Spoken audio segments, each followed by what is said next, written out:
समस्त को जुआर जय आदिवासी जय गंडवाना। आज सकाଳେ हठात्ली मत खबर आसिला जे मोर गोटे सान भाईर ता झीर 21 भोजी अच्छी बोली। तो मु तो देखनी से गाँव को, फिर भी पचारि पचारि बहुत खरारे बाहरी गली से गाँव को। फाइनाली से गाँव को पहुँची गलु। देन समस्त सहित मिसिलु, भल मंद कथा हेलु, टिके चेयर रे बसिक रेस्ट नेलु। देन टिके हस गमात कलु। आमर विष्णु छुआटा टिके रागी जाइथिला, काहींकि ना आमे जो जगह को जाइथिलु से जगह रे खाइबार जो भोजी आयोजन कराइथिला टिके लेट हे गला। तेणु करे ता पय आमे केक टिके किनिके आनिदेलु। से खुशी रे खाइला। आम परंपरा रे जोटिक भी तमे कुणिया जीवो एमिति ही खाया पाई से माने दियंते। एटा झुडुंग को सिजा हैला, सिजेई के हमको खाया को देले। आमे टिके तार स्वाद चाखी नै गलु। बहुत मजा लागिला।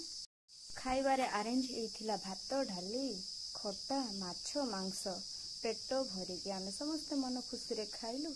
आ समस्त अतिथि को टाटा बाय बाय करी घर को फेरी आसिलु।